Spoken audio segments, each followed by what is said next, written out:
Hello YouTube. In this hypertrophy series, we're going to talk about the optimal number of sets per muscle group.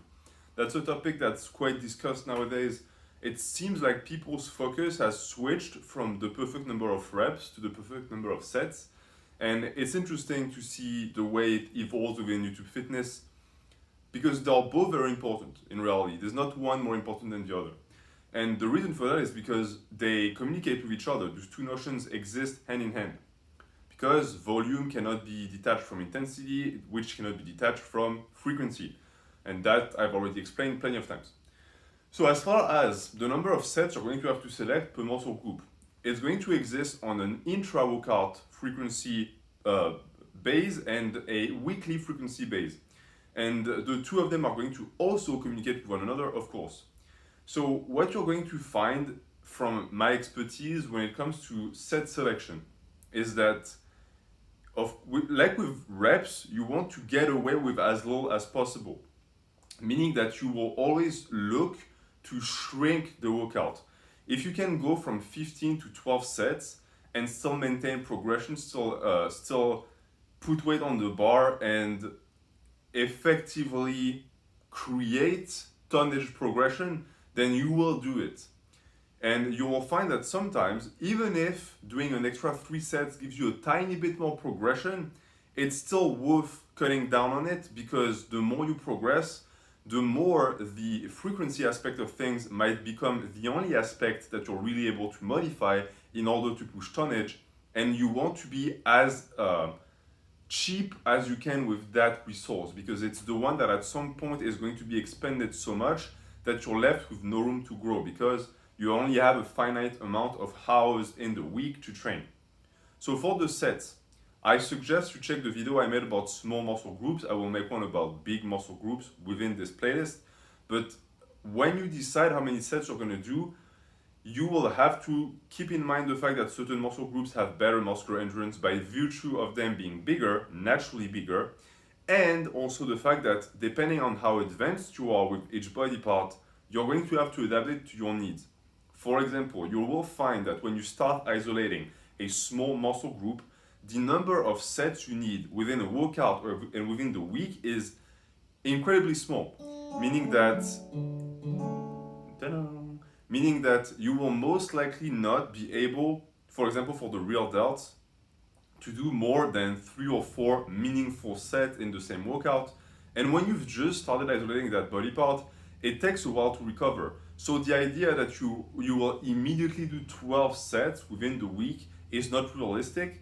And in most cases, it's going to be a direct sign that you might be undertraining the body part when it comes to intensity, meaning that you're sandbagging, which is why you need so many sets. And that's also when intensity windows come into play because everything is connected with hypertrophy. All of the principles I talk about communicate with each other because they cannot exist without one another. And when one is lacking, the entire equation stops making any sense. So you will find that if you don't apply relevant intensity window into your program, the number of sets you end up having to do to get any meaningful amount of progression or tonnage is going to be a lot. And I can tell you right now that if I look at someone's training and I can sort of get a sense of where their strength is, if I modify the intensity windows, I can shrink the amount of sets by a lot. And not only am I going to allow that person to spend less time in the gym, I'm also going to help them progress faster because set repetition and set multiplication can become a problem. Why? Because if you stop paying attention to intensity and you just care about the sets and not the values of the sets, what ends up happening is that you disregard your ability to go back to baseline, meaning that you're going to multiply sets that only exist, their high number only exist because you're doing them in intensity windows that are so easy for you that you could potentially replicate them ad infinitum. And an easy way to test for that is, let's say you're doing 5 sets of an exercise. Try to do 7 sets with the same rep scheme. Can you do it? Can you stay within the amount of reps that you used to do with the 5 sets? If the answer is yes, you are sandbagging, meaning that this is not a weight that is going to be conducive to progress. You need to put more weight on the bar. And that is going to be dictated by the sets. So I truly think that when it comes to resources, you need to be really careful with the set one, because even though I said that frequency is the one that is going to be expanded the most, it is because of the environment that we live in. It has very little to do with programming, because if you had all of the time in the wood to train, then the frequency aspect wouldn't be an issue. As for the sets though, the sets are going to be the parameters in which the reps take place. So this is one that you really want to keep as small as possible, because what's going to limit you in your ability to multiply the set at some point is not going to be time, as I said, it's going to be your muscular endurance. So every single set you do is meaningful, it means something. Sets that do not fall into what I just described as being beneficial need to be taken out. And I guarantee you that in your program, you do a bunch of sets that really do nothing for you, meaning that they might be good for, I don't know, the psychological effects because you like the exercise, you like getting the pump. But in terms of pure progression, they really do nothing. So these are the ones you're going to take out of the program when you need to make space for something more important or when you don't have time. And that's a notion of set sacrifice that I want to expand more when I'm going to make a video about gentleman split, because a lot of people, because they don't realize that these sets are not as important, will not target them when it comes to actually slashing the program down and making cuts. And that damages your ability to rotate lifts, prioritize strength work, all of which are super important. So that's the way I approach the optimal number of sets that you need to program for yourself. You will have a potential infinite amount of video topics that could be made about a certain body part, and all of that is going to be for the most part accurate. But I do think that with what I just gave you, you can apply that knowledge to your own training. I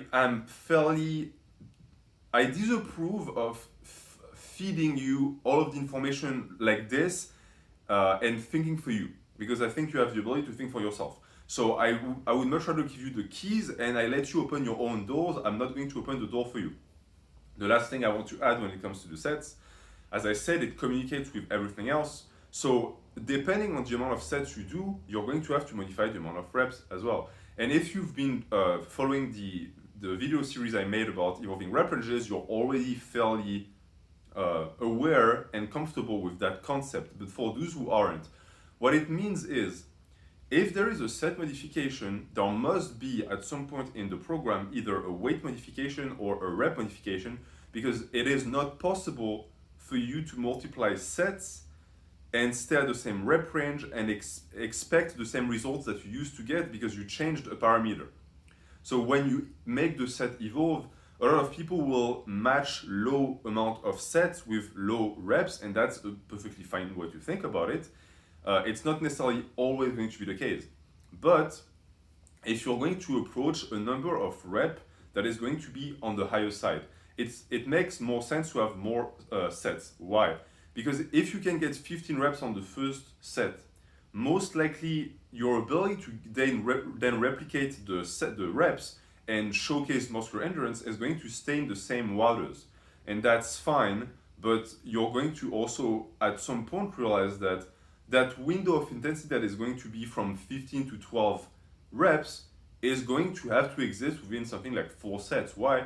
Because your ability to go back to baseline for that type of lift that are high reps is very high. So you want to take advantage of it. You don't want to do one set of 15 reps, because you could have gotten 14, 13, and 12 if you did 4 sets instead. And the same logic is applied to high intensity sets. If you can get only 3 reps with a weight, and it's a real 3 reps, meaning that you couldn't get 4, there's no way. You understand that there is no way you're going to do 4 sets of that, because then it's sandbagging and it's not possible to apply the principles of going to failure to that type of intensity windows. So that's something to also keep in mind. It's something that your program would have taught you anyways, because you would have eventually met that wall and realized that you're trying to apply something that is not technically possible, but it's something that I would like to share as well. So that's going to be that for the optimal number of sets in your program. I'm going to make a global video talking about programming and all of the parameters of it at some point. It's going to be super long, but for this hypertrophy series, this is all I have for you guys. I will make the same video for the optimal rep range, which is a principle that is fairly easy to grasp, and once you understand it, it's there for life and you can apply it whenever you need. Thank you for watching, have a good day.